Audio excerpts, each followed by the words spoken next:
What year did you graduate? 2004. I graduated there in 1984. Okay. I graduated Was that there. 20 years? 20 years difference? Yeah. What did you like? Oh, I miss it bad. What did you take over there? Culinary arts. We, 4 years. We didn't call it culinary arts then. They called it food service. Food service. Yeah. Yeah, I had it under Richmond Flowers, and I competed in VICA when I went to nationals and won there too. Is that right? What do they do? You get scholarships. That's what I got, scholarship. But you get They teach you to cook? No, you learn at Bradley, then you go compete against people on the state level all around the state, and then nationals. I represented Tennessee, so it's somebody from all 50 states, and then other territories. And you did what? You won there or what? Is that right? Yeah. The state? Yeah, and then nationals. I came in. So you're the nationals. What do you call that? The state champion, gold medal winner 2 times in a row. in culinary arts, which is cooking. Yeah, I can cook. What do they teach you about cooking that a grandmother wouldn't know? The beauty of it is knife skills. In our homes, you know how to cut, peel, but you learn the dice and you learn the technique. Slice and dice. You learn more technique in culinary arts. Now, my mother taught me the spin of it, the seasonings, and what goes what with what. So culinary arts couldn't have taught me what my mama taught me. Like when you put lemon on something. Yes.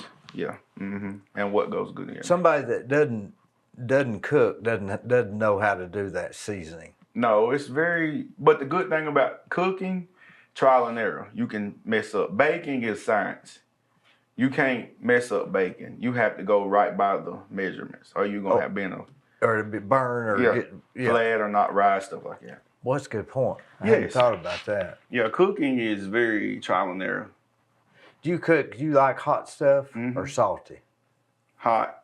Not too much salt. I don't use salt in food. It's other things that accents food that's not really. You have to use salt. Like what?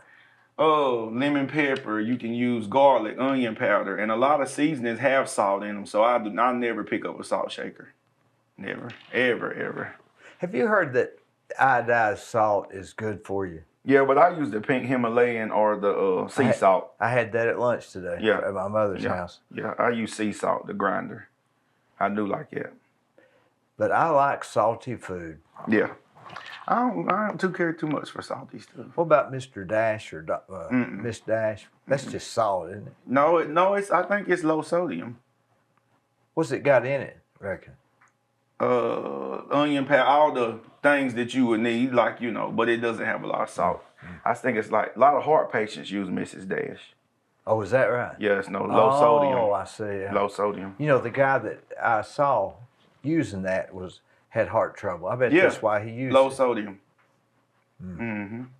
What about did you get a job then? Or you got a scholarship? Yeah, and I went to Sullivan University. Where's that at? Louisville, Kentucky. It's a culinary school.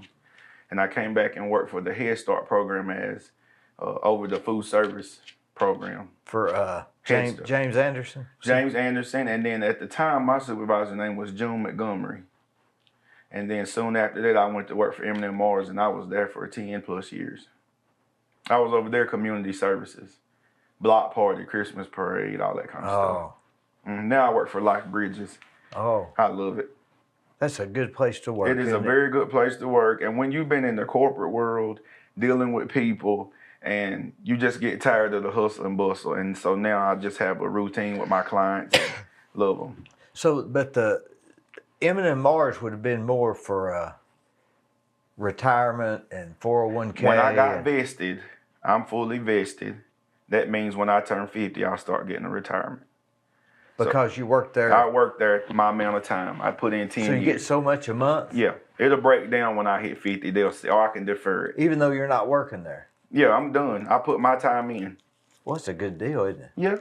Now, I won't get as much as somebody that put in 20, 30 years. But I will get something. If you had to do it all over again, would you have still worked there, or would you have gone somewhere like Life Bridges? Is it that much better? Look, well, let me say this. When I came back, I've always been a 2-job person. Didn't have to be, but I just like extra income, saving, and all that kind of stuff. So when I worked at the Head Start program, I went to Life Bridges in 2005 when I moved back. And I've been there ever since, off and on. So it's been Life Bridges has been constant, no matter what career I had. So you were always active. Oh, yes. Do you have a passion for helping them? Yes. Yeah. Yeah, and that's what people miss, is if you can make money doing what you love to do, it's not a job. It's just everyday routine. The problem you have with doing something that you love to do is you do too much of it. Oh, yes, sir. I work 80 hours a week sometimes or more. But I love it. You know what I'm saying? And, I think the difference is when I'm off, it's like I wonder what my guys are doing. Are they being took care of properly? And I'm still in that realm. So, Does Eddie Dyer works over there? Do you know Eddie? I don't think I do. I think he does, maybe. In the office or something? No, he takes some of the people on trips and stuff like that. Oh, maybe so. I don't know. I have my clients that I work with, my service receivers. Well, that's a big organization. It is. Good company to work for. People have no idea how much they do. No, it's a lot. It's a lot. I remember when they just started out. What was it called? Hermes? Bradley Cleveland Services. Before that, I think it was called, I think you're right, Bradley Cleveland Services. Then it became Hermes. Yeah. Which was a horrible name. yeah. Bradley Cleveland Services. And no, I think Hermes was first. Because when I came in 2005, it was Bradley Cleveland Services. Okay. Now it's Life Bridges. But I think it was something else even originally. There was an original guy that started that, and I know his name. Walter Hunt. Walter Hunt. Yeah, Walter Hunt. Now we are, the lady in charge is Diana Jackson. Yeah. Sweet lady, very good lady. That's Royce's wife. I think so. Very good lady. I like her. I like her a lot. But they've got nearly a whole campus over there. Yes. Yeah, and the beauty of it is we can take our clients there for medical services, and if I get sick, I can go there for medical services. It's a great organization. I wish more people took the time out to understand, people with disabilities, and, they're not just somebody just tucked off. They are, valued members of our community. So we try to get them out, make them feel, as normal as possible. How many do you have? I have 3 at my day job and 3 at night. I think that's what Eddie does. I have 3 and 3, yeah. He'll take them to lunch. Yeah, we'd be everywhere. I just got back from Sugar Mountain with 3 of my guys. So yeah, everywhere in that van. But they just have some disabilities. That's all it is. But right? That's all. And if you help them normalize day-to-day activities and let them try to cook and, challenge them to fold clothes, challenge them to just how I would treat you. Yeah. No different. And then you go along, there are some, limitations, but we address limitations when they come up. But the main thing is to not make a difference in how they're treated, against you. And I stop people in the store. Some of my guys are very good, want to speak, shake hands, and people it's okay. And I stand in the back. It's okay. They're fine, and so treat them like valued members of the community. They're just like us. What did they do with people like that before? I think they just stayed at home or was in institutions. They were tucked off, and Life Bridges gives identity, community life. I really think back in the day they were tucked off, just out of sight, out of mind. Did families take care of them? A lot of people in my community did. I knew we had special needs people in the community, but their families kept them and took care of them. You ever wondered if people have other special needs that you don't see or you don't recognize, but they've got them? And I think we all have something. Yeah, that's what I was saying. I think we all have something in our own unique way. We've just learned how to cope with it. What would yours be? Oh, my special need. This is not bad. It's good, but it could be bad. I never have a tolerance of enough of giving. Like I never, even when I'm tired, is D got what he need? Does D need? Well, let me call D. Like I'm always trying to go. I probably sleep like 4 or 5 hours because I'm always on the go. My special need is to learn to manage time sometimes for me. And I never Never do it. Were you born that way? Yes. Yeah. It wasn't like somebody. No. If a family member taught you that, it was so early you didn't. But my family is that way. What I remember earliest about my family is a lot of the family members that are in my family aren't even family, but they're taken in. I come from a family of givers and nurturing people. And, you know, we have our disagreements, this and that, but a lot of people that I say is my family aren't even kin to me, but that's what I knew them as. You know, and my mother, she's a great cook. And my home was always a mecca for family functions and dinner. And her grandmother was the same way, and on and on. So it's just habit. It's just habit. You know, that's something people that have people over to eat. There's something about eating with them. Yeah. That's different than just like me and you're talking now. Yeah. If we were to be eating, it'd be almost a different conversation. Yeah, because you relaxed. Yeah, you're paying attention to your food. Yeah, food can bring out the best. And it's most of your biggest memories. You go to New Orleans, you probably remember New Orleans, but you're going to remember you ate some oysters on the hat. Like, you remember those moments because of what's associated with it. And food is a great binder for people. Anthony Bourdain saw that when nobody else did. Yeah, I hate he's gone. I loved his show. You know, I didn't get into his show till about the time he died. But, you know, that goes to show that so many people can look so vibrant and introduce you to stuff, but is a broken person. You know, he committed suicide. That goes back to what we was just saying. Yeah. You wouldn't have known. You would not have known. Like these other special needs people you see. With him, nobody knew. Yeah, but do we take the time to know? You know what I'm saying? Like, it was probably signs along the way, but he's probably a product to most of the people around him, the money, and his handlers and all these people, and they're not paying attention. Mm-hmm. Look at the artists and people that you see commit suicide. Somebody had to see something, but I got to get this money. I got to push them. And that's the day-to-day. You could be depressed. It's up to him to pay attention to your actions and your the way you move different. I could just look at my people I'm close to and like something's going on, you know, because your activities and your day-to-day has changed. It's sort of different and all. I just think it's human nature. And you want to be the person that a friend can tell you something that's wrong and that you not laugh at them or make fun of them. Not judgmental. Or really take it serious. So. And you got to be a vault.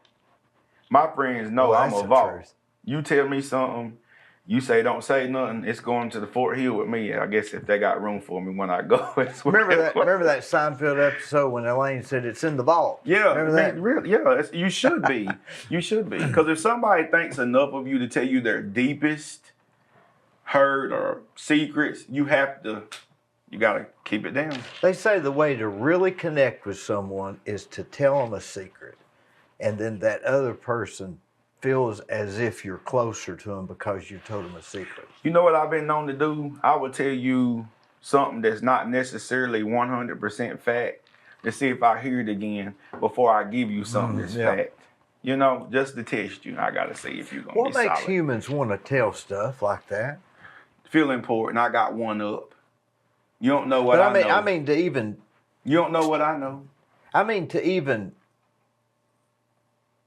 tell something that they don't want out. Why they even tell it? Because a lot of times you hurt or it's something that you fester with. It's like you wrestling with and it's good to tell. That keeps you from being depressed and anxiety. You gotta talk to people and get it out. And you know, a lot of times, and I'm a Christian, but people just tell you to pray about it. That's God's way, but man needs outlets and needs ways. Prayer is good, and I pray, but you got to have different ways to push your pain and all these things that you go through. You got to get it out. If you couldn't talk, would you write it out? Write it out. I guess. Because you know people don't talk anymore. It's text messages, it's Facebook messages. It's all the social media. You don't get that expression of the faces. That's what happened with COVID. Why so many people now are they're off to the side because we lost the human touch of, you know, and depression was high, alcoholism, drug use spiked. All these things happen because now coping mechanism. Yeah, I gotta sit in the house. I can't see you. I can't eat Sunday dinner. I can't go bowling. I cannot do the things that make us humans, and that's interact.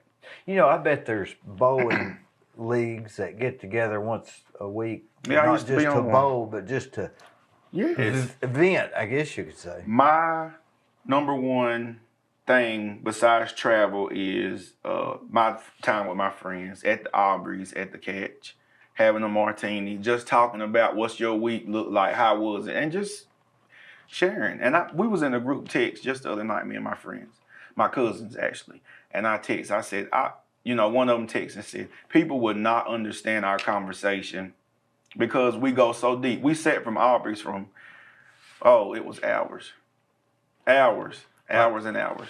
Like you get there at 5? Yeah. Which day?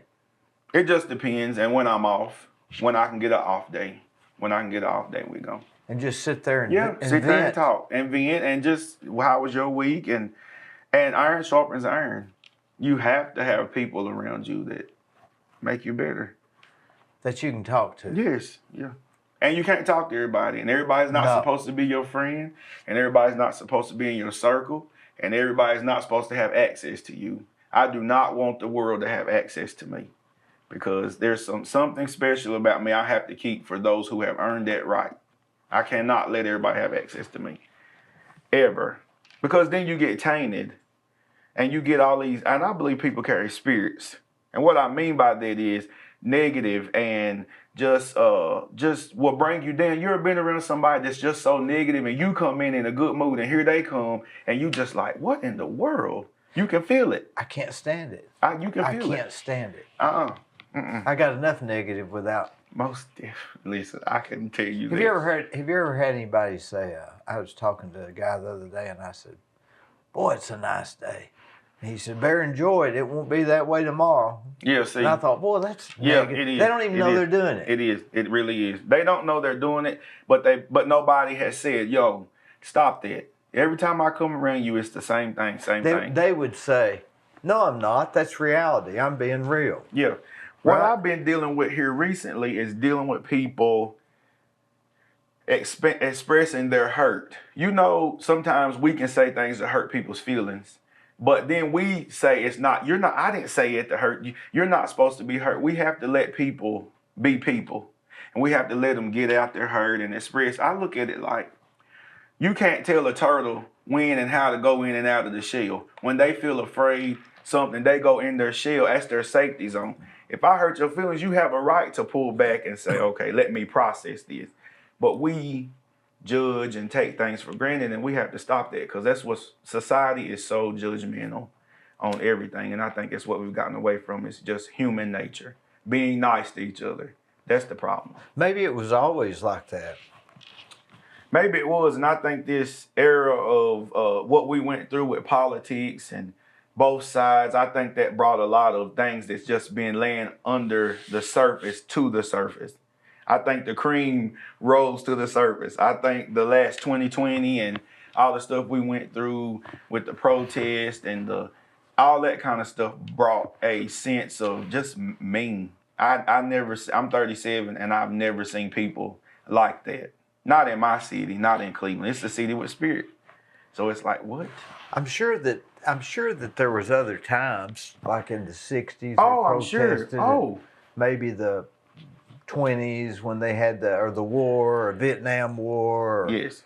Believe this or not, at the protests and stuff, I could close my eyes and picture King and great leaders, what it felt like, the tension and the hate. I could feel it. And it was something, the only thing that really pulled me through that was great mentors and friends and prayer. Because it was some days it was like, is this what they had to go through? I mean, literally I felt it.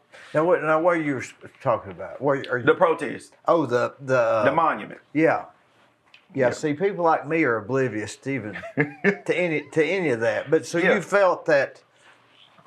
I felt it, I experienced it, and I can actually say at this age, I have lived a true racial breakdown.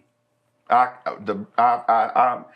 cannot express enough what Cleveland went through at that time. And I don't think people that write articles and looked at it from social media knew exactly how bad it was.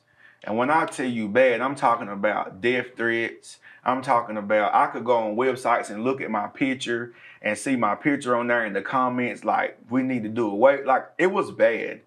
And it's so sad that it had to be that way when difference of opinions come about. And I lived it. And it made me look at Cleveland in a totally different light. It made me more cautious about being vibrant and who I could be close to. Because at that time, I seen people that were friends and allies turn. Well, don't you hate that when good friends? You know, the number one thing I tell people is my beef was never with somebody like Trump. Politicians are going to play on the cards they are given. They know what to say to rally their base. They know what to say. You know, all Biden had to say was it's a race thing, and his party and all they're going to back him. All they had to say was it's race, and maybe it was or maybe it wasn't, right? Yeah, and Trump knew what to say to rally his base, and it divided the nation. We actually seen split. Is that new though? I don't know if that's all that new. I've been around for Bush. I've been around for some elections, and I've never seen that kind of tension. Well, you're right there. I've never seen that. I've never seen it. Now, I'm not saying in the 60s, 70s. And I never took Trump as being racist at all. Did you? Very. Because you're on the other side. I'm not. Because here's the thing. Trump, I realized, you know, he was a Democrat back in the day. Oh yeah. Yeah, he was a Democrat. Yeah. And so the thing was, Trump knew he knew what to say to get people to. He rallied them. Like he knew what to say to raise his support. Now here's the difference.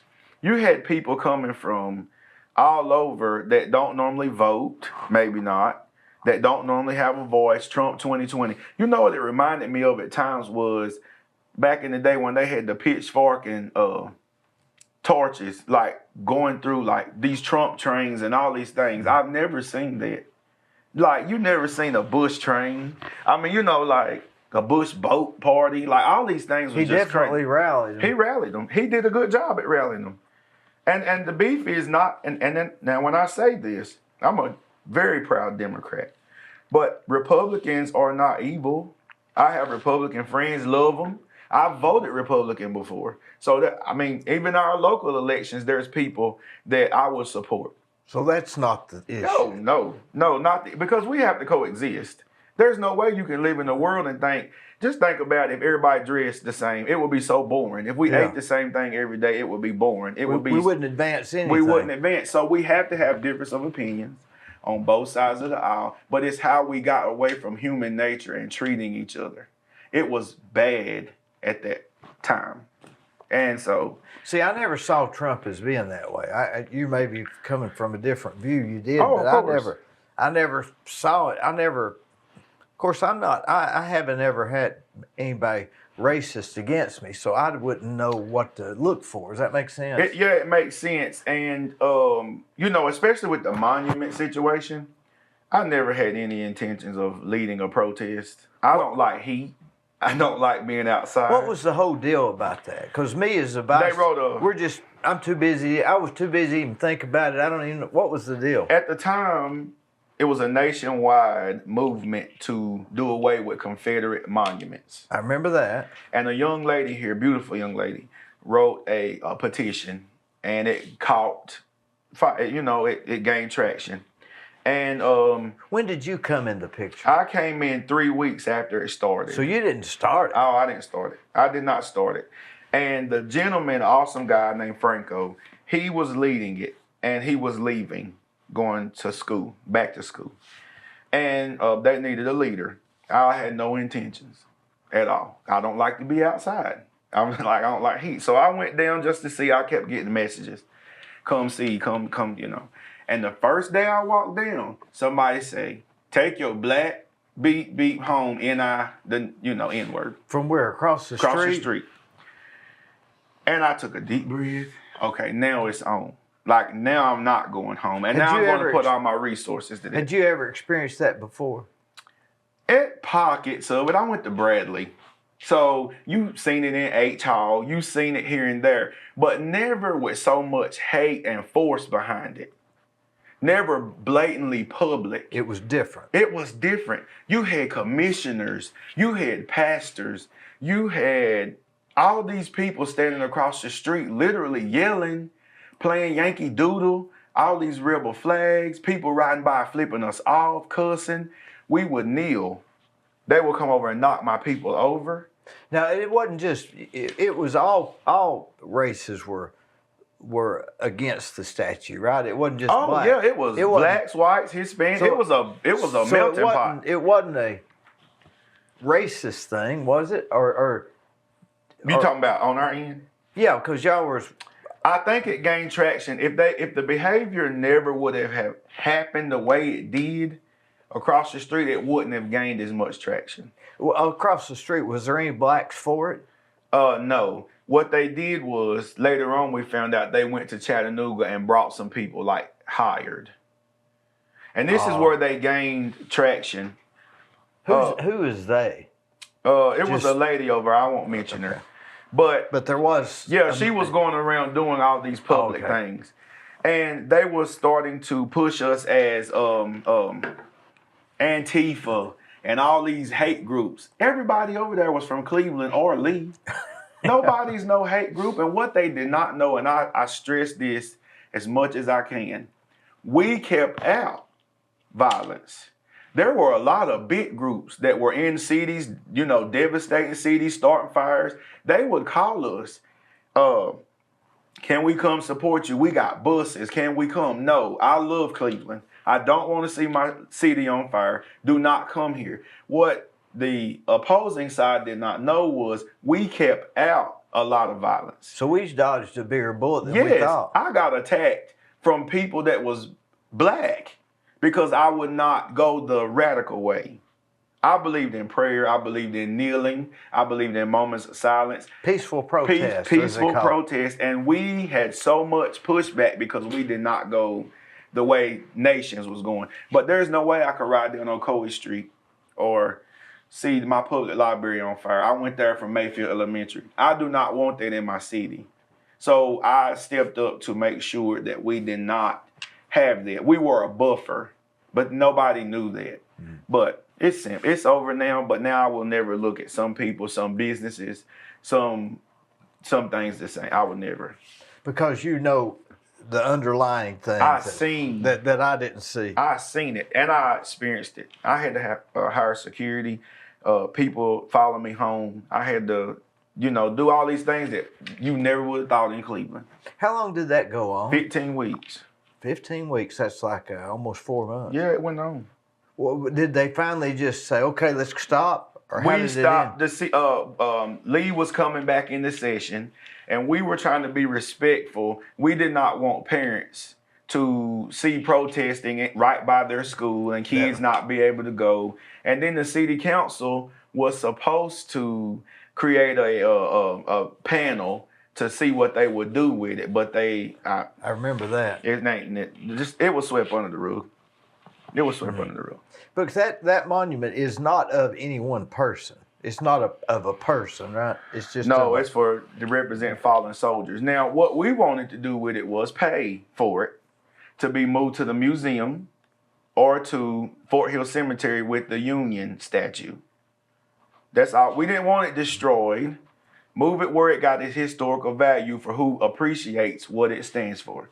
That's all. And we were going to raise the money to do that. Where is the Union statue? I didn't even know that. It's at the Fort Hill Cemetery. It's up there where the soldiers are buried. It's not as tall as that. How tall is it? And it's I think it needs some work. So there's a Union statue. I never. So we just wanted everything moved to where it can have its historical value, and we was going to raise money for it. But I did not know it would cost so much.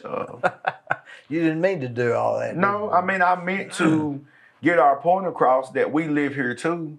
This is just not a city of Republicans. It's just not a city of what you think. We have to coexist, and I have a right. I have a duty to, when you know something is wrong, to speak on it. And I'm sorry we don't think the same, but I appreciate your point of view, and I don't hate you. So why can't we not say, if you say green, I say blue, we can still grab a drink. Now, was that statue? It's not really Republican or Democrat necessarily, right? No, but it broke down. It leaked over into the politics because that's what you seen in front of it was the Trump sign. Yeah. So it leaked into politics. Yeah, which is a shame. It really shouldn't. It should be a totally separate issue. Totally separate issue. And like I would tell people, they say the rebel flag is not meant to be racist.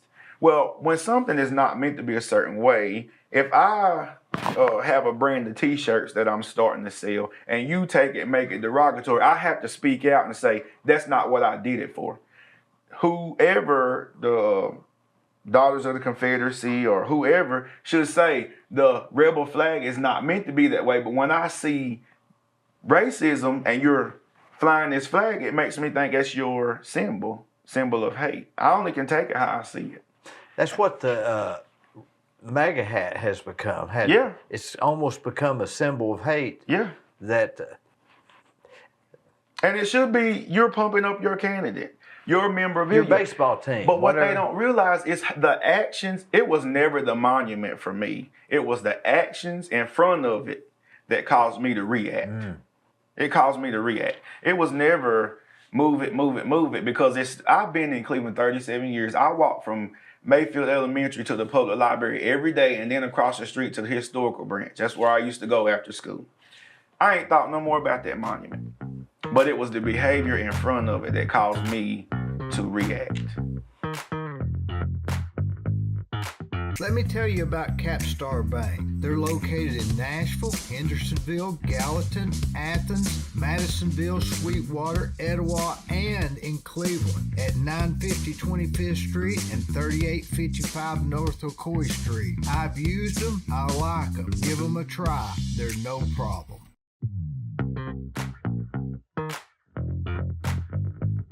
Now, are you originally from Cleveland? Oh, yeah. So, you're Pugh, P-U-G-H? Yeah. So, when did your parents come to Cleveland? They was born here. Is that right? Yeah, I'm a native. I'm a native, and I love Cleveland. See, I've always understood that you was just a Lee College student and had come here. It's all combobulated. Listen, that's the story they pushed out because I was an outsider sent here to do the Democrats' bidding. So the left brought me here, paid me to come. I went to Mayfield Elementary, K through 6. Dwayne Shriver was my principal. Oh, I know Dwayne. Okay, I went to Cleveland Middle School, and then I went to Cleveland High School in 9th grade, and I switched and went to Bradley, and I graduated in 2004. You know, we did the same thing. I went to North Lee and went to Cleveland Junior High and went to Bradley in the 10th grade. Yeah, we followed the same path. Yeah, I've been in Cleveland my whole life. I like Bradley a lot better than Cleveland. I loved Bradley. I loved Bradley. It gave me a chance to grow and be who I wanted. It was a good school. It was. It really was. And it is. Yeah. It is. It is a good school. I guess it was the same then as when I went, but I liked it a lot better than Cleveland for some reason. I was the left brought me here to push this agenda. No, I am. You went to Mayfield. I went to Mayfield. So you walked from Mayfield to the public library. Where did you live over there? I didn't. My mother worked shift, and she would pick me up. Where did she work? Sharon Plow. So she worked at Sharon. It was Dr. Shows and Sharon Plow and all that kind of stuff. Yeah. So then you'd go to school, and then I'd walk to Mayfield. I was a car rider. Oh, let's see.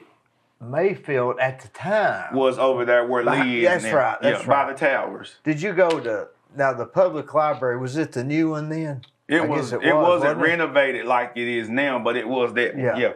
And so when I would get done there, I'd walk across the street to the historical branch some days, and then I would wait there until my mother picked me up.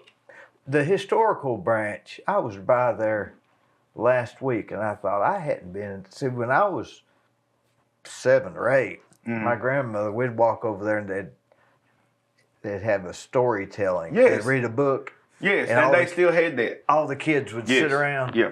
And but the historical, I guess the library just got so, you can only have so many books, I guess, can't you? Yeah, and that was my stop every day. Don't you think you learned a lot during those years? I did. What, walking yourself. Mm-hmm. You were on your own. time, sort of. Yeah, and so get out of school at 3:30, whatever time at the time, and walk there and stay there to like 5:30, a little after. Why did you leave? So sometimes you'd stay at the other library. Mm-hmm. And I had friends. It was our pickup. A lot of parents. It was our. I guess, library was the babysitter sometimes. Yeah. You know, I walked there every day. They still have coffee. Did they have coffee shop then? No, they didn't have. You couldn't even bring food in there. I went there when they had the coffee shop, and boy, it was bad coffee. Yeah, no, they didn't have it there when I was there. But yeah. So yeah, I am from Cleveland, right here. You're born at Bradley Memorial on 521 at 521. Is that right? Yes, sir. Born on 521. At 521. What are the odds of that? I guess I'm odd.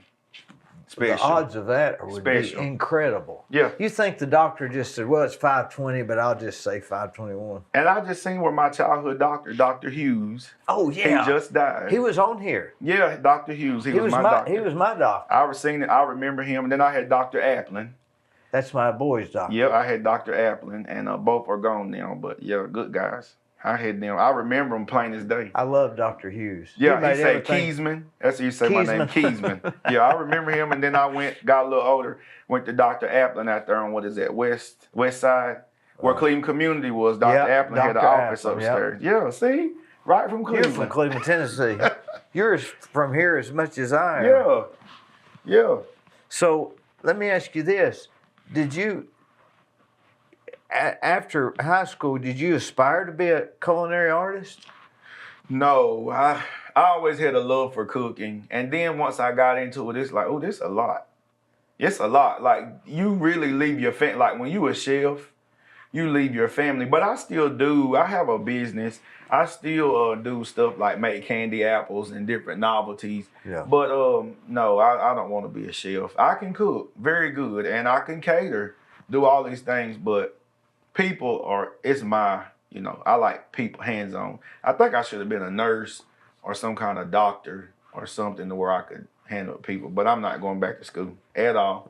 It's over. Yeah, I didn't like school. No, it's over. No, I should have been a nurse. Did you, when you went to Louisville, did you say Louisville? Louisville, Kentucky. Yeah. I've been there before, and I just wasn't impressed. I wasn't either, and the crime, I come from Cleveland. Yeah, and then when they say, don't be over here at this certain time, and make sure you get back over here at this certain time, it's like, oh, no. I don't know of anywhere you can't be in Cleveland. No. People say there's spots, but I'm everywhere. I've never seen it. And I've never experienced it. The only bad thing about it is we seem to be getting a lot of homeless people, and I don't know if that comes with getting bigger or if there's more of a problem with it. I think from dealing with people who deal with homeless, I think people research and Cleveland pops up. It's a good place to start over. You can come here and get a good life. We have resources. I think it's time, really.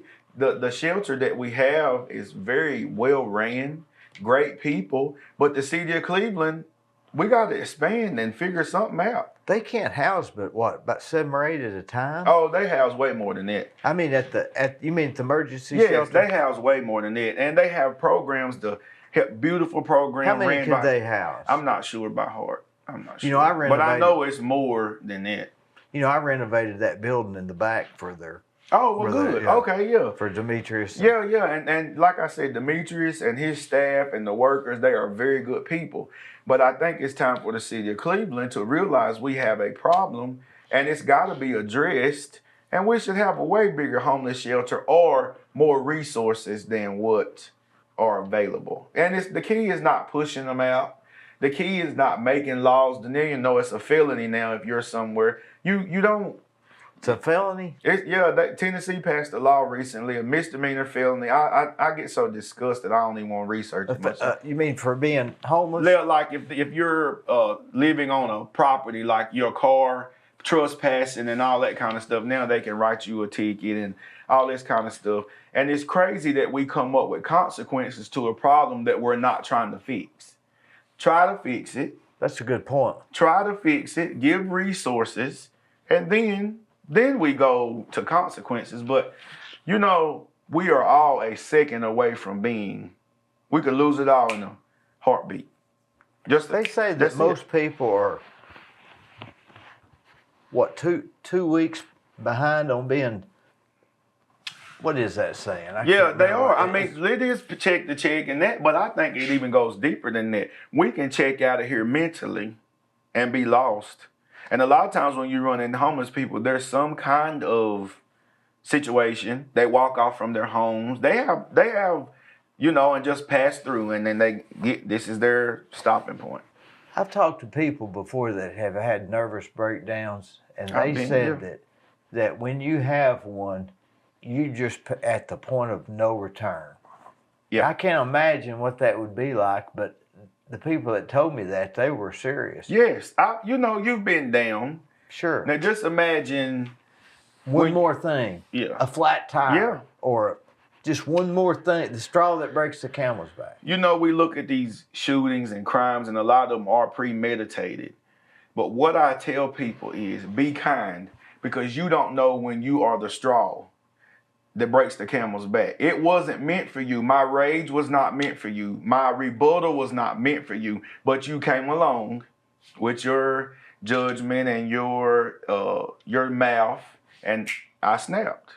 And you have to be careful. Boy, these waitresses that work in restaurants, how they keep from snapping at some of these customers, I don't know. Especially on Sunday, church people the worst. Have you ever wondered why they'll go to church and they'll talk about forsaking the assembly, and by 11:45 they're at the restaurant mad because they don't have enough help. Yep, or they don't have no more baked potatoes. The thing is, how do they think that? I think baked that potatoes. Yeah, people. I mean, it could be, man. I want to get a baked potato. Yeah. We out. What you mean? Like, I've seen it. I worked fast food in high school. I worked at Wendy's.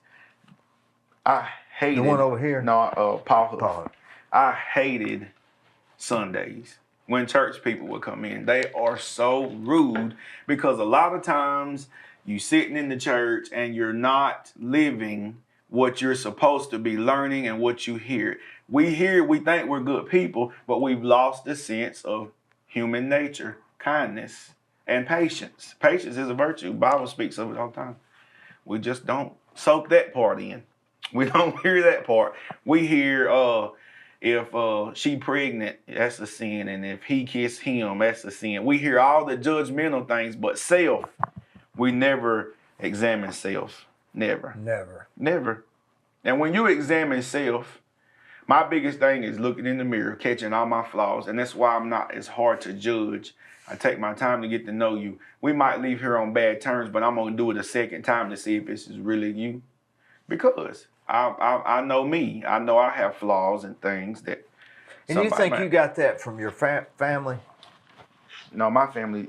Now, when it comes to communication and that kind of stuff, they won't sit down and talk about it. They'll, just here recently, we got some stuff going on in my family, and I can't believe you mad or you hurt, or like you just sweep it under the rug. Forget that I hurt your feelings. Forget what I did to you, but because you my cousin or because you my sister or my brother, I'm just I gotta give you a pass. No. And this is so, you brought that up. Listen, I consider the actions of people as if toddlers pitching a fit. You can't just let a toddler fall in the floor and you just walk off in the grocery store and think it's gonna help them change. No, I'm gonna chastise you and I'm gonna tell you you're wrong and we're gonna talk about it. And that helps me be better. Constructive criticism is one of the best things that help you and I be better people, but people don't want that. People can't take constructive criticism.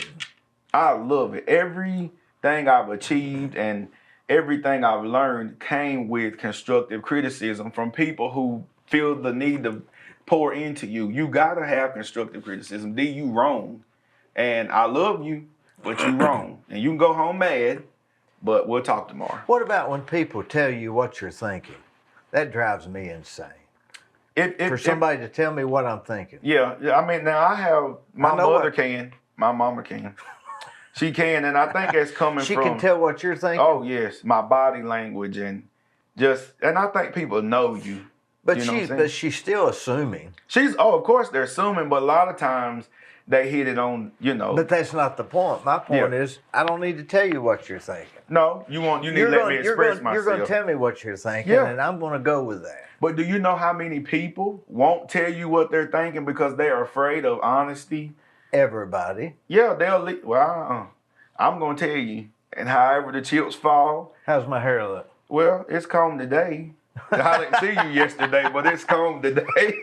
But you know what I'm saying? Like, Yeah. people are afraid to tell you the truth. I think that's one of my biggest things is I've had to learn how to gracefully deliver truth. Instead of just saying you stupid. Now, I really think you could have did that a different way. It's just my opinion. But you could have did that differently. And this is why. Now, being married, are you married? No. Well, it all changes then. No. You got to really be diplomatic. Yeah, I'm sure. People don't like to hear about themselves. They don't like to hear it. I like it. People take offense to it so easily. The world cannot, like I said, everybody shouldn't have access to you. But the world should not judge you and tell you. But the people that love you and you know they have good intentions should be able to tell you the truth. They should be able to tell you how they feel and sit down and have a conversation. But they don't do that anymore. Well, they so much they want to examine what you said and how you said it and what you meant while you said it. You know, delivery is everything. You get more flies with honey than vinegar, the old saying. So I might, like I'm saying, like, you know, I didn't like the way you cooked that chicken. Well, now, you know, I'm not really a fan of garlic. And I'm just you know, like, you don't have to bash but just tell them why. And we're talking about minor things here. Yeah. But we're really referring to bigger things. Minor can really lead to major things if you let it fester. If you do not address it, time will lead to bigger gaps in things. And it's just like when something should have been addressed then, you didn't want to do it. So now I'm mad and you mad and we just gonna... Yeah, say you go eat with somebody and they eat this way or that way, and later you say, well, I would say something, but it's been 20 years. Yeah. So I can't say You just gotta let now. that go. You gotta let that go. You got what we say, charge it to the game. You gotta let it go. And quit thinking people are gonna Charge be it perfect. to the game. That mean like, I'm passing that on. I'm just charging it. I'm just gonna let it go. I gotta let it go. We say charge that to the game. That's street talk. I've never heard that. Yeah. I've heard that. Have you heard that guy, Brian Logan Young? Is that his name? Brian Logan. Anyway, he's a black guy that's all for Trump. Oh, okay. He's from Chattanooga. Yeah. Oh, yes. What's his name? Oh, Anthony Brian Logan. Oh, yeah. Anthony Brian Logan. And then there's another one that was at the January 6th. What is his name? I'll think of it in a minute. I can't remember. I'm not sure who. But I remember that Anthony Brian Logan is. But he always says, I know what time it is. Even if he's not referring to time. I know what time it is. I know you. I know what you mean. I know your vibe. That's what he's saying. Yeah. I know what time it is. So let me give you an example. If you loan me $5 and I say I'll pay you Tuesday, and I don't pay you Tuesday, you might as well you just charge it to the game. I'm not gonna be mad at you, or if I loan you, I'm not mad at you. You just I know. To the game of life. Yes, charge it to the game. Yeah. What does he mean by saying it's? I know what time it is. He'll say they know. He says they know what time it is, and he's not talking about time. Yeah. He just means understanding or something. Yeah, like I know what time it is. It's like I understand. I get the point. Yeah. I get it, and I just know what time it is. Yeah. Like if I see you out and I made you mad, and you don't speak to me next time I see you, I know what time it is. That's right. You ain't I was talking. busy, or they were busy, or didn't see you. Yeah. You ever go places and you really don't? You see them, but later you think, oh, I saw them, but I didn't wave because it didn't register. Some people are in their own world. I do it all the time. Somebody say, I seen you at Food City, you didn't speak. you just don't realize, like, I got this, somebody just sent me a thing about a budget, and I got this and that. I'm just in my own world. I got blinders on. But did you say something to me? Like, bring it to my attention. Like, I'm being my own world sometimes, and it's good. I don't want to be, I saw a friend of mine the other day at the gas station, and he must have been in a hurry. Mm-hmm. We're really good friends. Mm-hmm. But he was, I could tell he was trying not to see me because he was in a hurry. Mm-hmm. He didn't want, because he know you're going to talk. Yeah, so I just didn't even, But we all are guilty of avoiding people.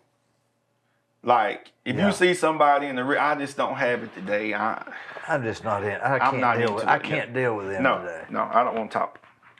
I don't want to talk.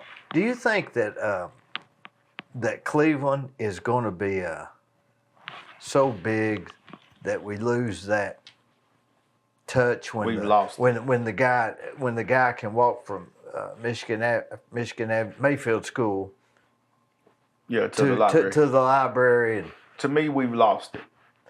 And there's nothing we can do about it, is there? No, because we have gotten away from, everything now is economics and all these things, but we've gotten away from just being good neighbors. That's the key. We was never in a city atmosphere. I knew my neighbors and I knew them. Now, in my neighborhood, I know all my neighbors. I know them. They know me. When kids come up the street, they talk. When I was working at Mars, they knew I'd have candy, and they knew, And my neighbors are all around me. We look out for each other. If the power go out, And it's sad that we've gotten to a point of that, but it's ran that way.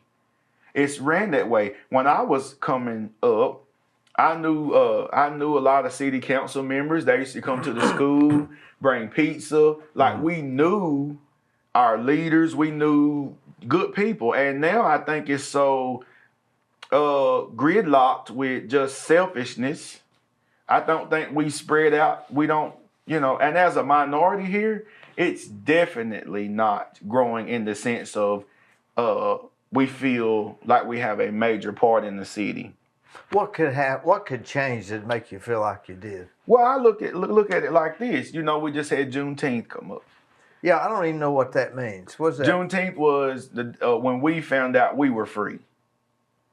Because slavery. Because they passed the law. But we didn't know. So now we found out we were free. The slave owners didn't tell. Didn't nobody tell us. So. Well, that'd be a hell of a note, wouldn't it? Yeah. But I seen elected officials making negative comments. I got them in my phone screenshotted. They don't agree with Juneteenth. It would be hard to even get something here to celebrate that because it's not the majority demographics. June the 19th? Yeah. Why do they call it Juneteenth? That's June 19th, so Juneteenth. Put it together and run it. Charge it to the game, right? Yeah. Like, run it together. They know what time it is. They know what time it is. So I just think that for a minority here, there's no, we know we're here, but there's no representation. We have Avery. Avery, yeah. Good guy. Yeah. But there's no representation. Is he the only one that's in public office, Avery? Yes. I guess he is, isn't he? At city and county. Now Cleveland State has a new president, beautiful lady. Yeah, I'm so glad. But that's different. Yeah, that's not different. The government. Right.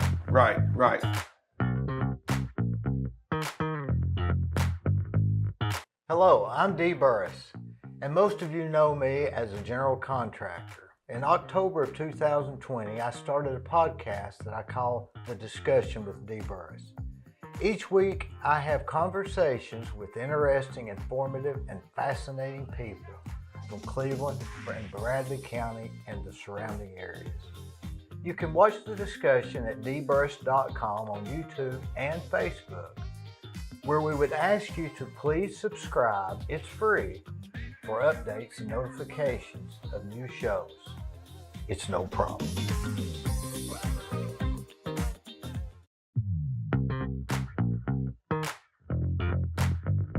So what do you think about the overall leadership in Cleveland, I guess? I think the overall leadership in Cleveland, to me, is they represent just partial of Cleveland. I live in the 2nd District.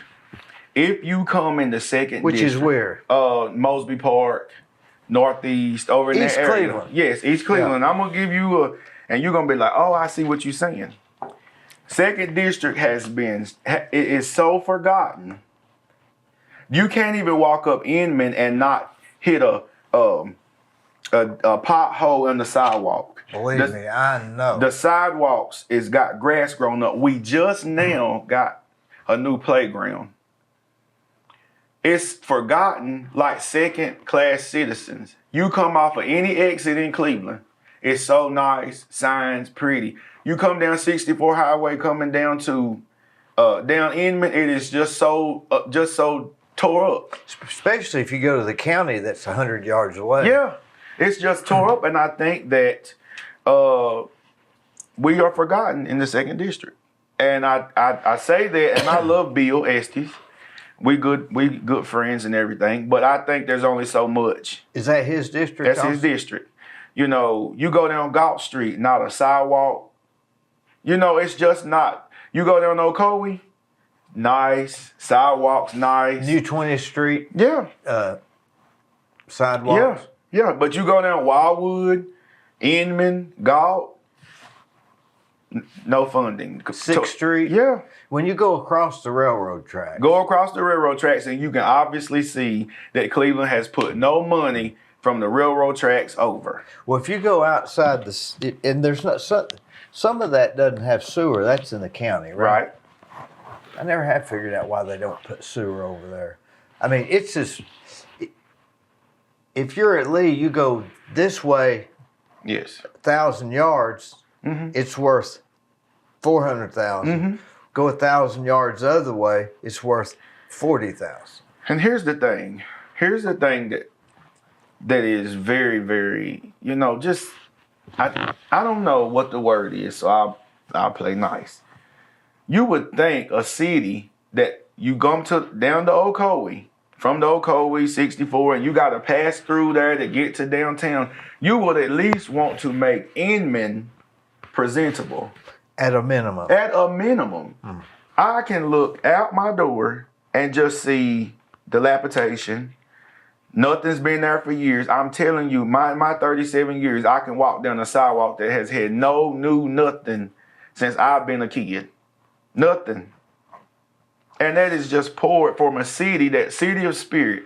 And then I'm not saying go down Galt and all over Sheeler and all these streets over there.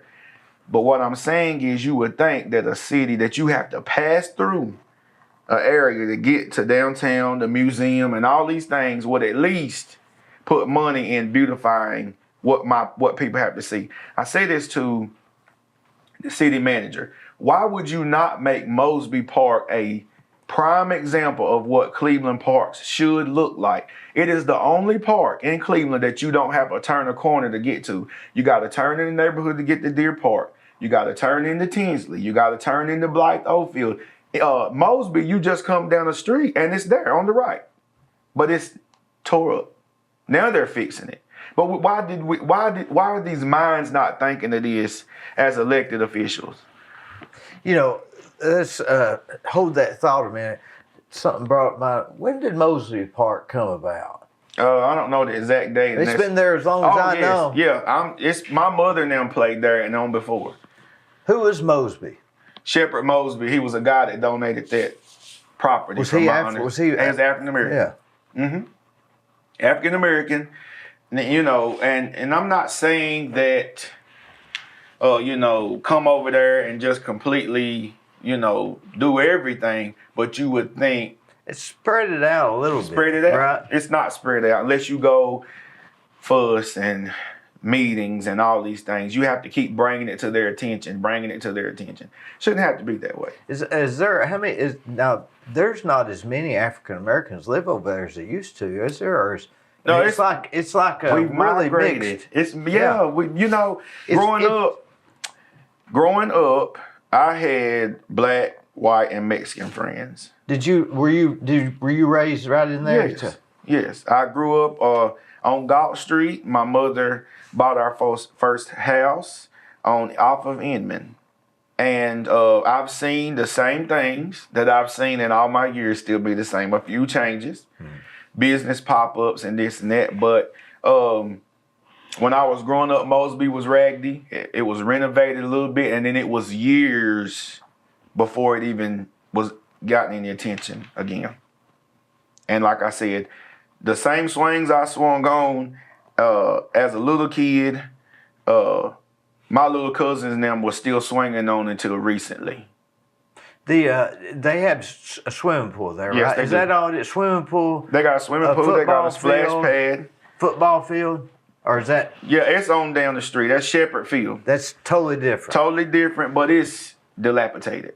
Boy, it is. It is. Yeah. You got all these schools and all these I don't things. even think there's you a build. bleach. Is there any bleach? It's They just sort some of- concrete. They just sit on bleachers. the banks, Yeah. sort of. That's where I grew up. That's where I learned some of my biggest lessons at Shepherd Field, Mosby, Northeast Recreation Center. For instance, And the whole what'd you- thing, lesson. What name? I learned how to sew from a lady named Miss Quanda.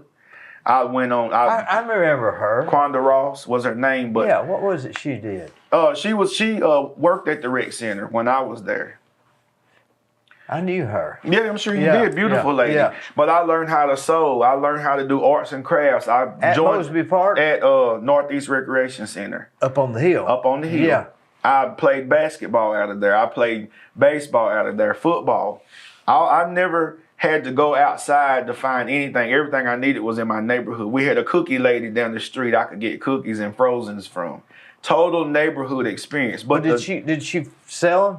yeah, she did. Out of her basement. Her name was Miss Pauline Bradford. I'll never forget her. I can smell it as I talk about it. But we would walk from Northeast to go to Vest Grocery.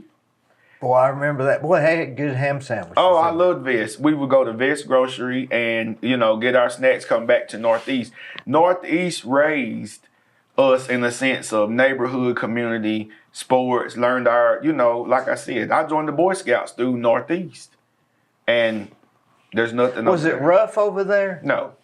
None. Never. That's what the outside, you live on the bad side of town. It was the best side of town to me. Because I used to go to Vest Grocery and get a That's what ham and people want cheese you to know. sandwich Yeah. or hamburger. Yeah, listen, as a kid, I would get up on Saturday mornings and ride my bike to Wallace Reimer Snack Bar. Boy, I love that. And then I would come back home. I would go to Miss Pauline Bradford's. I would go get a haircut in my neighborhood. Never once. There's, when I would be growing up, they say, oh, you live in the ghetto or the hood and all that. No, I live in a good neighborhood and I was never ashamed of where I come from because that's where I learned how to be me. I learned from Northeast and Mosby and Shepherd Field that have no attention now. Now it's getting it. You think it was better then and went through a period of worse and now getting better? Or? It was better then because we had people in leadership and people that were vested in the community to care. For instance, give me two. In my day, Yeah. we had Crip, Crip Davis. Wadey Davis is his name. Wadey Davis. We had you don't know Wade Crip? No, I just know Buck Davis. Okay, that's his nephew.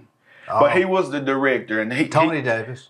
who I don't know him. That's Buck's brother, right? Okay, yeah, but we had Buck.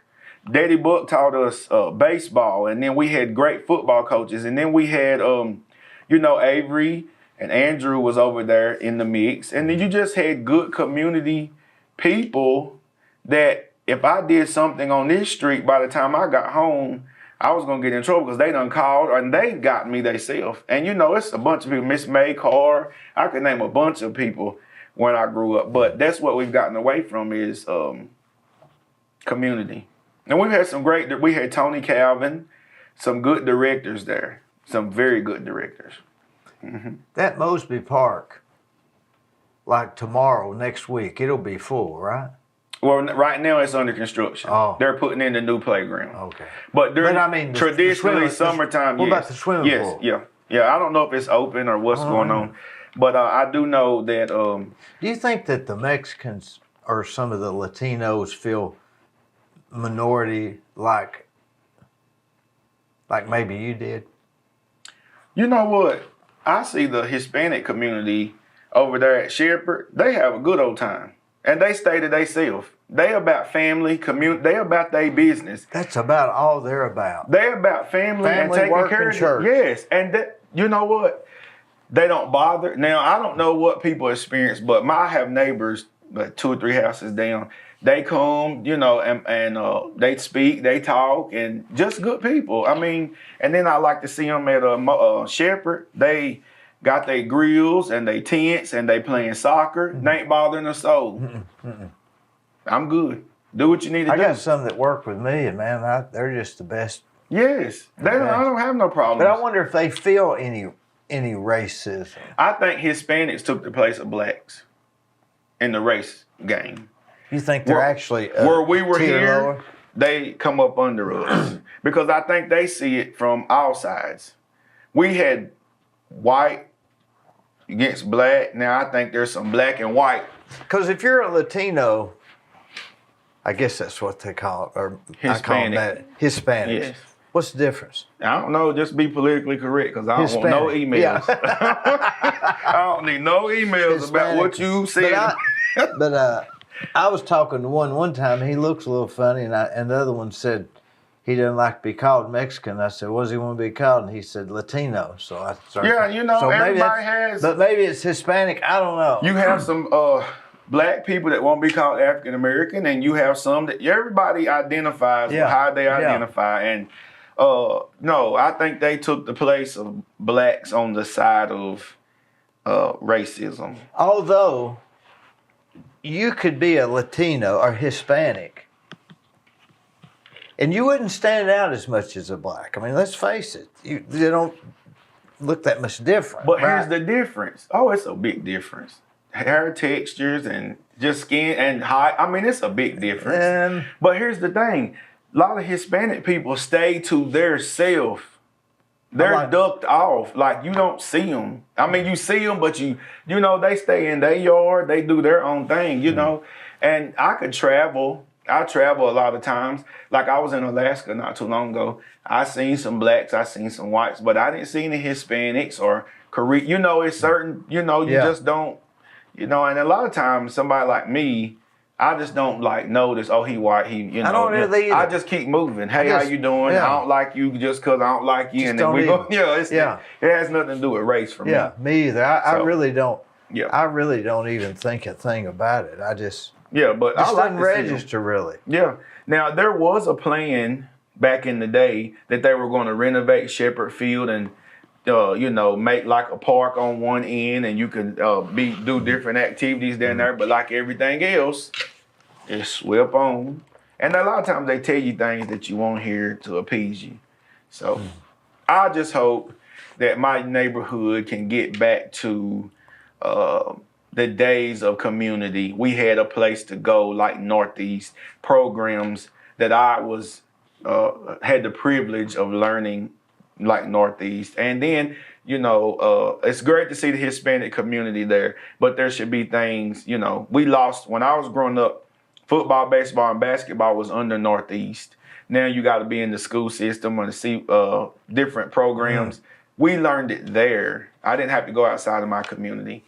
And not to say that white people and different races haven't had an impact on me, but nobody teaches you your ways like your culture.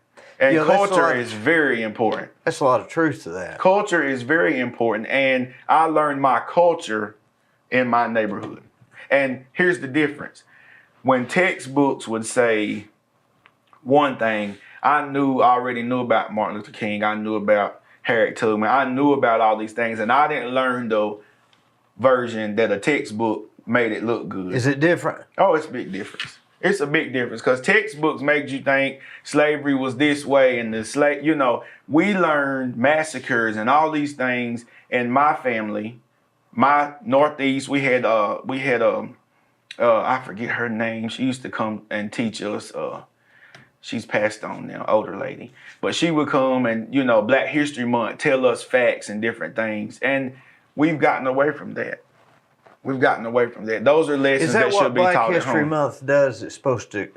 Black History Month for me is 365. But I'm glad that we have a set period that is pushed and you can't get away from it. Everywhere you turn, it should be Black history, different facts. And it gives a chance to tell the truth about who created the stoplight and what George Washington Carver did with peanuts. And he did a lot, didn't he? Those are good things because textbooks now are getting away from, as we say, they whitewash it. Is that what they call this critical race theory? Yeah. That's a hot button. It is a hot button. And really and truly, for my race and my culture, it's just they don't want to tell the horrific side of history. Let's make it, you take like Thomas Jefferson and all these people, they're the founding this and that, but they had slaves. You know who Thomas Jefferson's woman was, right? Sally Hemingway. Yeah. Hemings, or however you pronounce it. But he had kids by a slave that he didn't even free.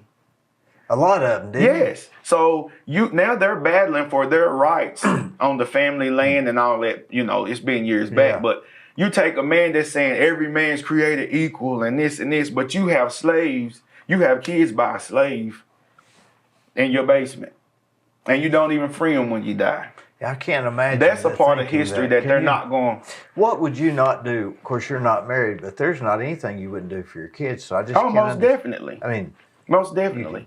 Did you just see? And I had it in my head, because I've been researching it. It was the beach that they gave back to the family last week.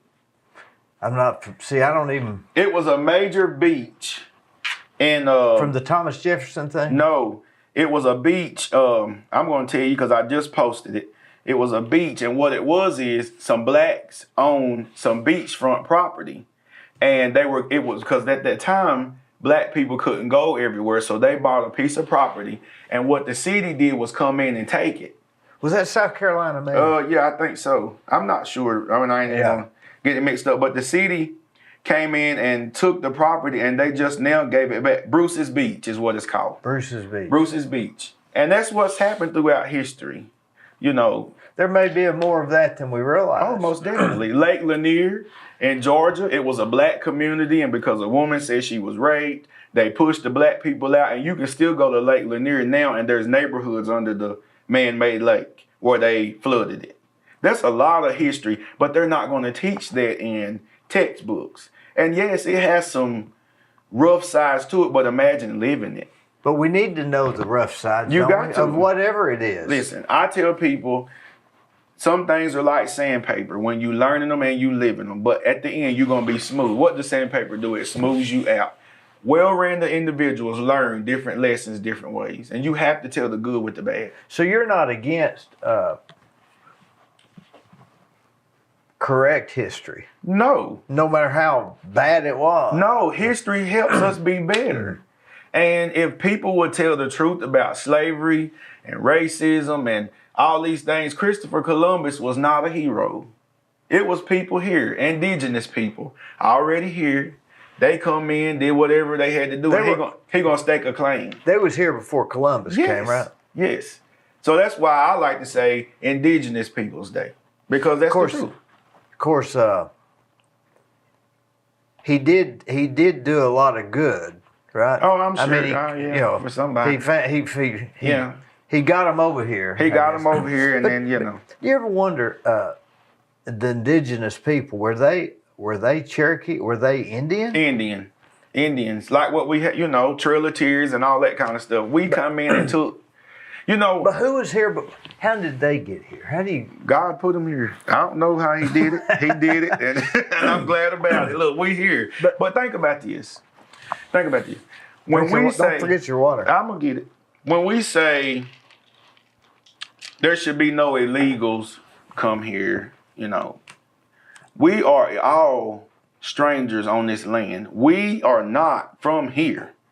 Your people had to migrate here. My people was brought here. There are people, Indians, that were actually here. And we claim the land that was not we.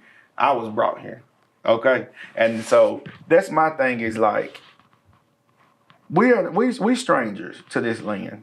Now, how do we even know what the true history is? See, I thought you was from out of town, and that's only been a few years ago, and I don't even know how I knew it. I'd heard that, and that was wrong. How do we know what any history is? It's all for here. me. It's all hearsay, but a lot of things for me, family stuff, is just passed down. You know, and it's telling some good with the bad. If you hear history and there's no bad in it, then something's wrong. It's probably not right. It's probably not true. It's probably not true. Can we celebrate some people accomplishments even though they did some bad stuff? Yes, we can, in the sense, like the Carver guy. Yeah, George Washington Carver. If we went through his he whole might have been entire, an alcoholic. Who knows what he did? I'm sure it was something. Martin Luther King was a chain smoker, but he had bad nerves. But he was a good man. What do you mean he had bad nerves? You telling people to listen? I can imagine they was trying to kill me, and I'm sitting around binge eating. That's why I got this. Oh, you don't mean he had anxiety? But he was nervous. He probably did have anxiety. Just imagine death threats and trying to lead a group of people. How old was he when he died? Oh, what, 30 something? I'm not sure. I'm not sure, but it was younger than us. And I know it. I'm just this is my day is over. And what'd you say about the guy that created the red light? I'm just saying history, air conditioning, and bicycles, and just tell it like it really is, you know, and stop stamping. You know, like take Colonel Sanders. Now, you know good and well, Colonel Sanders didn't make him original spices and all that. It was some black lady in a kitchen somewhere. Ain't your mama. Perfect example. Ain't your mama. Ain't your mama. They took her off the box, but she was a real, you know. Why'd they do that? Culture. No, that was the syrup. Yeah, the culture. But she's not on the box, is she anymore? It's just the name. See, why'd they do that? I think because it was exploiting somebody, black race. And so, do you think that's silly? To somebody, no. To me, I took pride in knowing that somebody like her was getting, if she got her dues. Well, I'm going to give you one, Uncle Ben's. Uncle Ben's rice. Uncle Ben's rice. We're going to get hungry before you know Uncle Ben was a maitre d' at a restaurant that the Morris family used to go to. And they asked him, could he be? And he got his proper due for using his image. But there was a lot of black people and African Americans that did great things, but somebody took, you know, their shine. But they shouldn't have taken her off. I don't know who was against that. It's just like they tried to do Dolly Parton's Dixie Stampede. Somebody wrote a petition for that to take off the Dixie Stampede. I think now it's the Stampede. Or have you heard the movement of trying to change Cracker Barrel to another name because Cracker is supposed to be a white? It's just crazy, isn't it? But what I say to that is, what hurts one doesn't hurt the other. And I think everybody has gotten so sensitive in culture. We've gotten sensitive. It's almost like it's going too far. Does that make sense? Yeah, it's time to pull in. It's time to just say, it's a little too much there. Yeah, I agree on some things, yes. You ever wonder if you don't give something air, then it won't be a problem? Yeah. You know, like say, well, let's just don't even talk about it and it'll go away. Yeah. Maybe. You know, now everything is this, everything is the, what's the big headlines now? The abortion and the Supreme Court and all these things, and it's just taken. Can you imagine? I mean, I'm not a scholar on none of that stuff, but it seems to me like the Supreme Court ruled that people can make their own decisions, and they have representatives that vote for their state. So it's actually, I don't know. I get confused on all They're this. pushing it back to the states. Which is they're saying they don't have standing, right? They don't. No, they made a judgment. They did. They pushed it back. Yeah, they ruled against Roe v. Roe. They're saying that. Yeah, they're saying that the states can decide. They pushed it back to the state. It used to be, like legal. Yeah. But now they pushed it back to the state, and it wasn't even hours after the rulings that ban went like wildfire. Oh, you mean the states banned it? Yeah. Yes. Because quickly. Tennessee couldn't ban it. Not at the time. Okay. But now it's pushed back. It's on the state level. Now, I think you can still go up certain places in certain states that Democrat ran. Yeah, always. And and maybe maybe it's not Democrat run, but it's maybe Majority. It's the majority. Mm-hmm. You know, Most southern states outlawed it. Most southern states outlawed it. but you know, you just go to another state. You can, but you know, I think the thing is now you got to pay for travel and all these kind of things. Which, you know, I tell anybody, I'm pro-life for my home, but for your home, you do whatever you want to do, and that's your business. God bless you, and I'm praying for you. I'm pretty much for staying out of anybody else's business. That's the number one key. Just kind of. If we take care of self and our home, because the Bible says, "As for me and my house," That's what it says. As for me, David. King David. As for me and my house, we will serve. We. It ain't as for me and me and you and you and you. As for me and my house, that's what we gonna do. Well, that's the guy that made some mistakes. Yeah, and everybody in the Bible made mistakes. I mean, everybody you see he used major stories, they were some of the worst. But he has a habit of taking the worst people and making them some of the best examples. Or maybe just anybody. I probably done as much stuff as bad as David, just depending on how you look at it. We'll right? talk when the camera go off.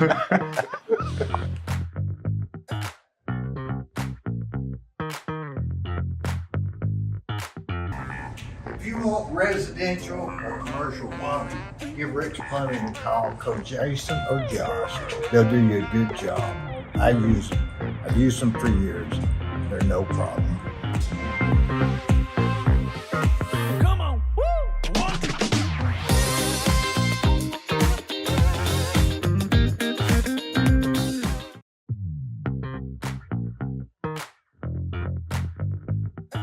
Tell me somewhere else you worked. Did you say you worked at? Where did you say you worked? Wildwater Steakhouse in Oh Benton. yeah, I worked there for Richmond Flowers. yeah. And who owned that before? Wasn't that owned by? I don't know. I was young. I thought young they'd been out of whippersnapper. business for a long time. It did go out. It burnt. It burnt. Yeah, but when I worked there, Richmond owned it, and it moved to Cleveland up here, off past North Lee, up through here, going towards Anatole on the left. It's a little plaza where the light company, you can buy light fixtures. Oh, it didn't last long there, did it? Yeah, I don't know what happened because I was gone by that time. But I worked. Where was you going to? Louisville. I worked at Wildwater, and it was one of the most terrifying experiences. Is that right? Because I would have to come through Benton. And growing up, I was taught that Benton was racist. Polk County was racist. So I would always try to leave before dark because, and not that I thought, I witnessed it. Because when I was in Little League, we would go to Benton and play football, and they would throw stuff at us. Cops would have to take our bus out, one in front, one behind, bad. And that's been in fairly recent years. Yeah, I'm just 37. But I don't know of anybody in Benton that's racist myself. Oh, well, I hope I don't. Now, I got some great people in Benton. You seen Cotton's? That gas station up there at Cotton's place? Jimmy and Nikki Renner and them own it. It's a very good gas station. You mean on the way to Benton? On the way? Yes. On the left? On the left over there. They got a new little restaurant. It's a little gas station. Oh, yeah. Cotton's place. Yeah. So I'm comfortable with some people there. I knew the Laycocks. Know some great people there. Some very good Democrats from there. And so I'm more comfortable now. Mm-hmm. But as I heard stories growing up and witnessed certain things younger, it just made me more cautious going to Benton and Polk County and all of that. Yeah, and I guess that's... I ain't going to Ducktown and all that now. I don't venture off too much. It may be rough. Definitely. I go that way to go to the casino. Yeah, which one do you go to? Murphy, and then I go on the Cherokee. You know they're building a new one. Where at? Bristol, in that Bristol area, it's the Hard Rock. Where is Bristol? No, but past Johnson City, right there near Johnson City. But the one in Murphy, I just don't like it as much. They take my money. Yeah, but I don't like it as much as Cherokee. No, I like Cherokee. It's too far. It's not far enough away to I feel like I'm. Yeah, I can get there too. But you can't win, can you? I've won some very good money there.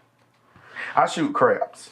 I play blackjack. So I went one time and I won $16,000 on craps. Is that right? Yes. What do you have a strategy? Yeah. I'm gonna take back what I come with. So when I'm betting, whatever I bet. If I bring $500, $1,000, when I get up to that amount, I put that in my pocket. It will never come back out on the table. No again. matter what. I'll go to my room. I'll go to my room. You gotta bring something back. Boy, how many times have you ever driven back that road and lost every dime you had?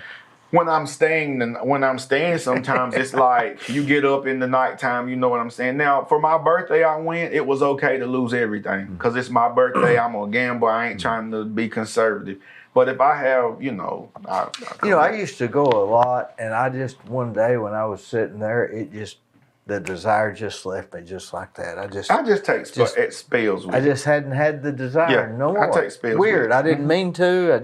I take spells with it, but I like casinos that's like further off, Mississippi and all. I love Mississippi. Yeah. The Blue Moon, the Golden Moon. Golden Moon and Pearl River. Pearl River, yeah. Yeah. I used to go when it was just Pearl River. Yeah. But I cruise a lot, so I wait and do their casino. I love it. Oh, the cruises? Yeah. Yes. Yeah. Because you take I use my cruise comps, and I paid $300 or $400 for Alaska, 7 days, because I had cruise points, cruise offers. I mean, casino offers. Yeah. Yeah. Boy, they got a racket going, don't they? Yeah, and their stock is down. Their stock is down. It was $7 the other day, and it normally runs way. It's a good stock to buy. Well, wouldn't it be bad if you were on one? That was one of the cruise ships. Was one of the first that got the COVID scare. Remember they had them staying off the. Boy, can you imagine that? But now it's all vaccine. Oh, yeah. In order to go on a cruise, you have to be vaccinated. What about flying? You have to be. No. Why? Now I wonder why that would be. I'd be more scared on a plane than I would at a cruise ship. Well, no, I think because on a cruise ship you're standing in buffet lines and you're gone long. And you're gone longer. That's 7, 5. I mean, you really interact, dance floors and all that kind of stuff. Did you ever get COVID? Nope. I never did either. Never got COVID. My mother did. Some family members, friends. I stood by my mother's bed and took care of her, and I never got sick. I've been around so many people that had COVID. I should have had it 20 times. Never got it. I never did. What's your blood type? What am I? O positive? O something? I think they're going to find out it had to do with blood type. I don't know. I just think that our bodies do have something to fight, I was around it all the time, people around it, And then the COVID hit when the protest was going on. We were there, and I was in crowds, never got sick. Was that during the same time? Mm-hmm. I guess it was, wasn't it? Yeah, never got sick. It was your mother, did she get okay? She still has a few problems breathing. What'd she have? What do you mean? Did she have COVID? Yeah, she had COVID bad. I had to rush her to the ER. She had it real bad. Yeah, I went in her room and her lips was blue and fingertips, so I took her to the ER and they worked with her overnight and got her back. How old is she? She'd be 60 in December 25th. So she's not that old. No, Christmas baby. She born 25th? Yep, December 25th. December 25th. 62. Yep. And I'm the only child. Only child? Yes. So you're not interested in getting married just yet? Listen, whoever is lucky enough to get me, whatever young lady is lucky enough to get me. But I was in a long-term relationship. It was draining, to say the least. I just shared that on my Facebook platform. The lady I was with, we were together for years. We got pregnant, and she went and had an abortion behind my back. And so it just took a lot out of me. And it's just one of them things you got to heal, and my healing is not your healing time. So it's just like, I'm good. And, I have ladies that, I entertain and we go eat and do things, but it's just, I'm all right. When you're home at night of an evening, what's your favorite thing to eat? Vanilla wafers. Vanilla wafers? Vanilla wafers and watermelon. Don't stereotype it now. Together? No, but I love vanilla wafers. I love vanilla wafers. Do you get the Nabisco or those originals? The Nabisco, Nilla. Nilla. Yeah, and Nilla. the red Nilla. Yes, I will not eat it. I don't do off-brand. Have you noticed that if you look on the back, because I used to love them too, still love them. But I think they're making that with that high fructose corn syrup. Really? now. I had and to it's look. a man. little. Why you do it? It's just a slightly different taste. Why you do Because that? I don't like that high fructose Oh, corn. my I can detect it. But the meanies, I love the meanies. Now, what my mother does is she makes banana pudding, and it's very good. But I don't eat the bananas. So I'll get a bowl of pudding and just keep it, and I'll mix the pudding and cookies. See, I can't stand to be in a room with a banana. Oh, I eat them. It's just weird. I can't eat them in pudding, but I can eat one like for breakfast. I can't. I just can't eat one. Yeah, but yeah, vanilla wafers. You peanut butter? No, just wafers. You ever taken a peanut vanilla wafer, put peanut butter on it, and put some raisins on it? No. Boy, that's good. No, that sounds like if, the celery people used to do it. Yeah, the fly on the log. They call it. Ants on the log. Yeah, ants on the log. Yeah. No. I don't. But I can put it on vanilla wafers. Yes. But you drink it with Dr. Pepper? Eat it with Dr. Pepper? I do not drink sodas at all. I just drink water and sweet tea sometimes, but I'm a more water. You know, like Fiji water. I drink. That's in my budget. I drink so many of those. You think can you taste the difference between Fiji water and this? Yes. It's so crisp, and especially if it's cold. What about Dasani water? I don't like it. See, to me, that tastes the best. That's faucet water. But it seems to have it has a different taste. That's because they adding something to it. Fiji comes from the mountains of Fiji. Supposedly. Yeah. But I'm not, just like you ruined my Nilla wafers. Why Nilla wafers, reckon?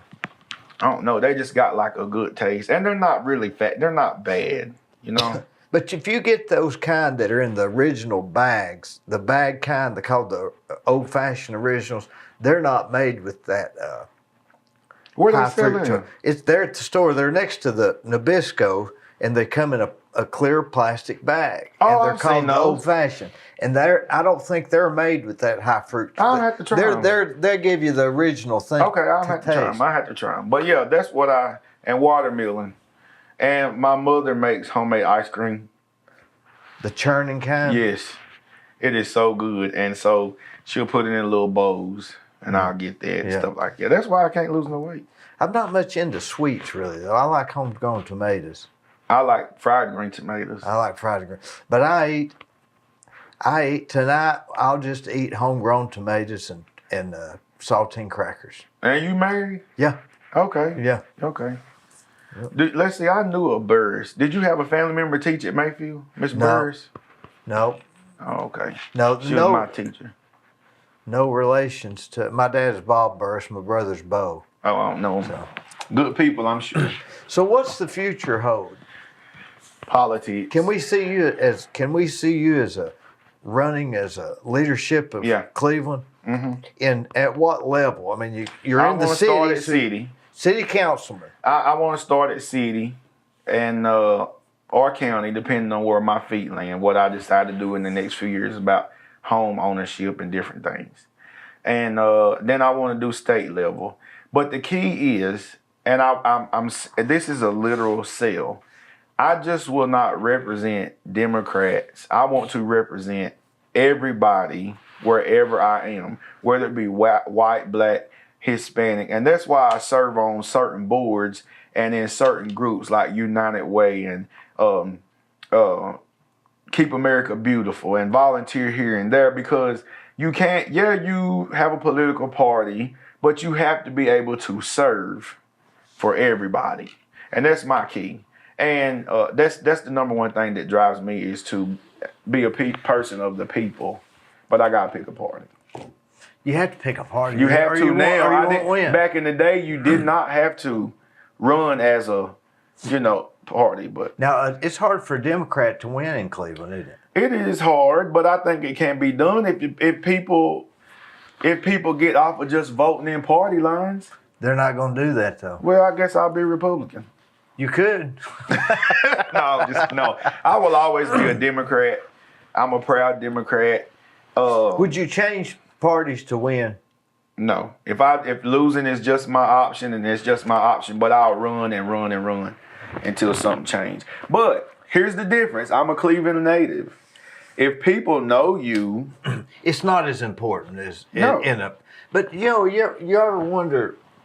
You don't have to qualify for a political party. You just raise your hand and say, "I'm one." not I'm one now, of them. they vet you.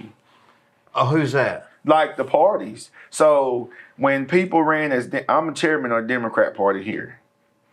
Okay, and I'm also the Democrat representative for the election commission. So when somebody tells me they want to run, I put their name in a system, and it tells me how they voted for the last elections and local and all that.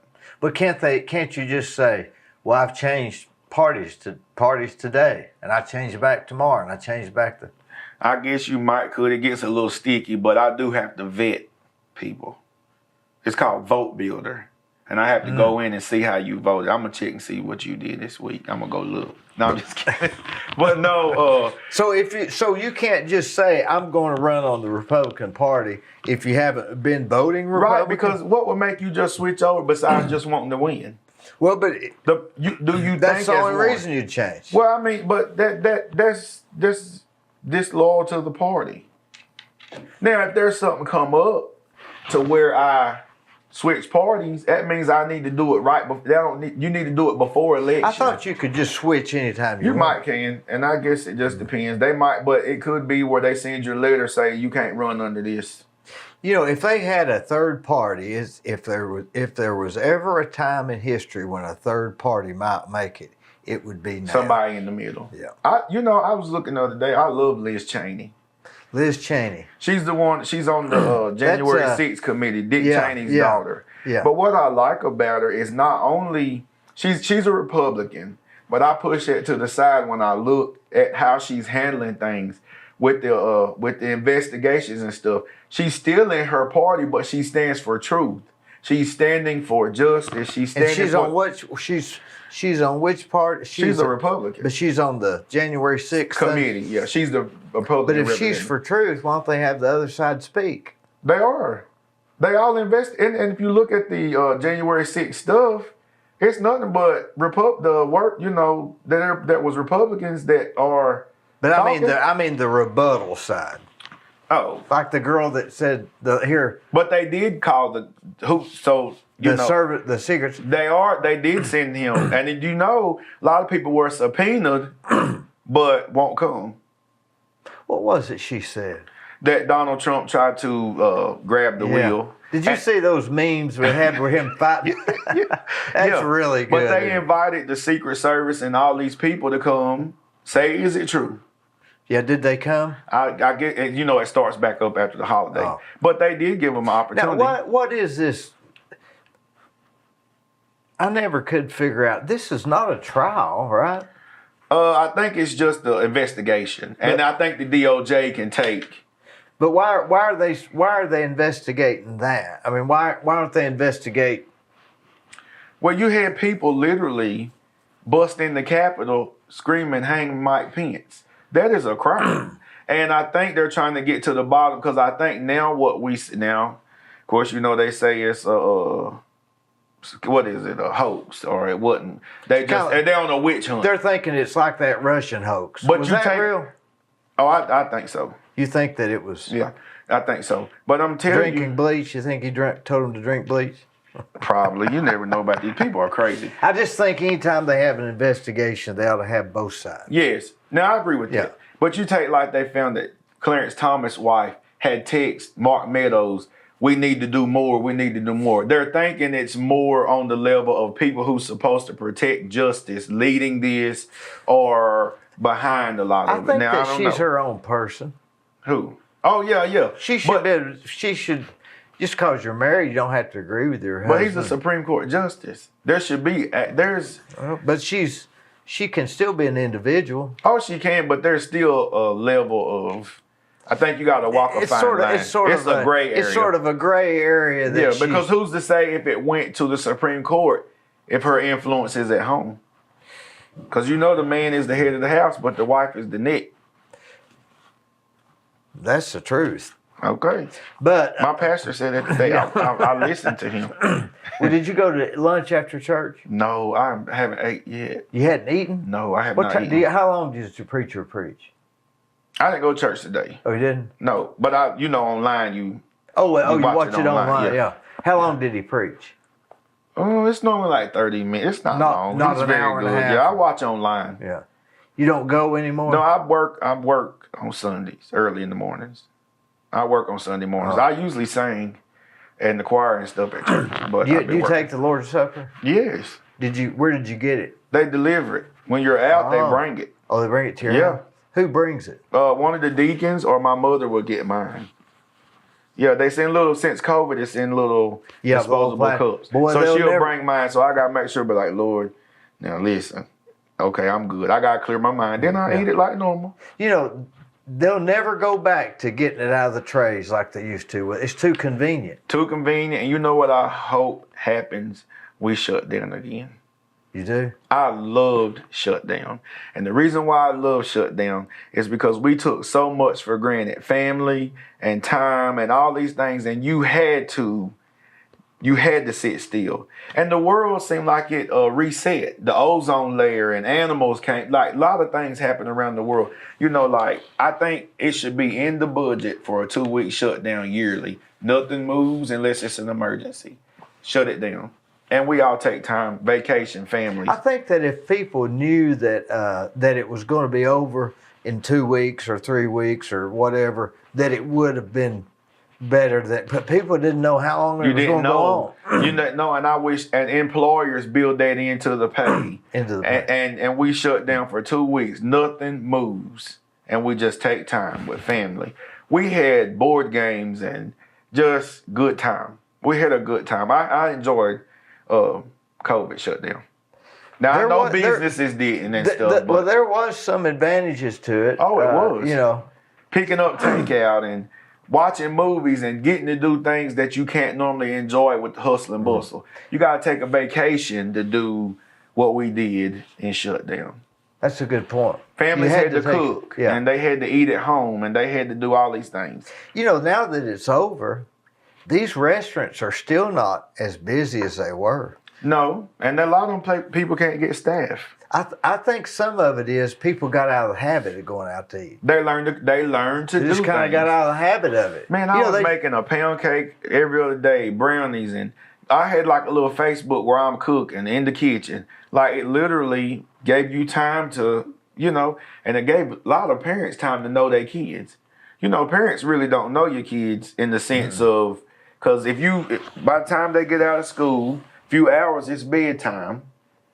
Then in the summer, you most of the time still at work. So you really don't know your kids in the sense, see their daily quirk, their daily activities. It's not like people used to go out on the porch and sit. Yes.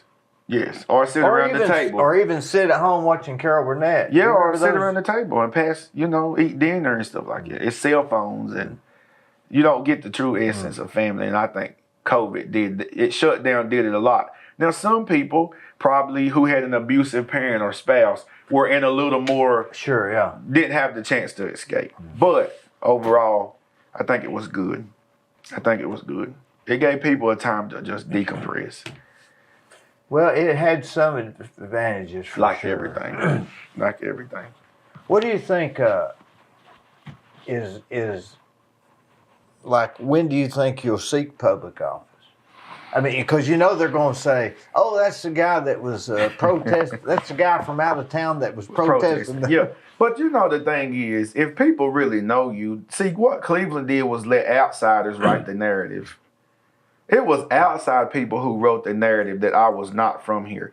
Anybody who knows me knows I'm from Cleveland. I went to Bradley. I mean, and I don't know. When I pray about it, he say it's time. His time, and that's literally how I take my direction. When I pray about it and I feel like God has spoken to me, it's time. Then it's time, and we'll see. Right now I'm in the process of just living, traveling, enjoying life, and just taking in the scenes. That's really what I'm into now. Is Cleveland ready for somebody young to take them? Who's and Bill Estes is still in the space. He's still there. And Bill's a good guy. I don't want to run against Bill. I like Bill. So we'll see. That's all.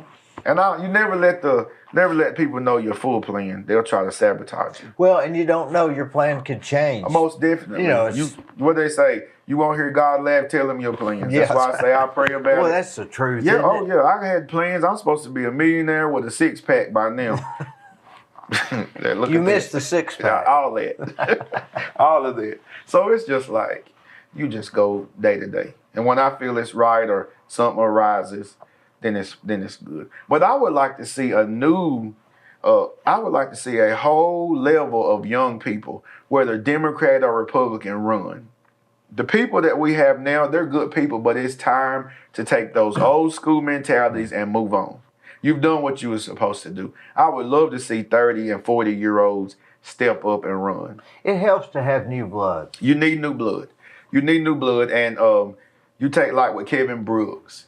Mayor Rowland was here, and it was good to see a refreshing person in there. But I think it's time for young people to step up, whether Democrat and Republican, and come together. What would be beautiful to me is to have Democrats and Republicans around the table for Cleveland. Like, I would love to have that, to where, yes, we have this party and that party, but we need to meet and see what we're going to do to expand and make Cleveland better. Not from party lines, but as Clevelanders. Yeah, forget the party. Forget the parties. And let's do it. A group of young Republicans, a group of young Democrats sit around, come up with a focus group on how we're going to run against. And maybe not a group of city councilmen or city officials to think about plans, but maybe a group that's not in the office. A focus group. Would be very good for Cleveland because. But let me ask you this: where is the power going to come in at? Because we can focus group all day, but are the people in power going to push that's a good point. that agenda? That's a good point. So that's why I would love to see young people at the table. Because think about it, if you're in your 60s and 70s, your time is not up living, but you've done what you were supposed to do public service wise. We got to start looking at generations to sustain Cleveland. If Cleveland wants to be sustained, we have to make it a place for minorities. We have to make it a place that businesses feel comfortable coming here. And this is what would have ruined the protest. And we didn't do it. Ruined things for the protest. If we would have wrote letters to big businesses about what's going on in Cleveland, a lot of businesses don't like to go into towns where bad publicity and things are going on. That was going to be the next strategy, to get with businesses. But I think young people need to come together and stop the party lines, stop, all the back and forth, and push the agenda.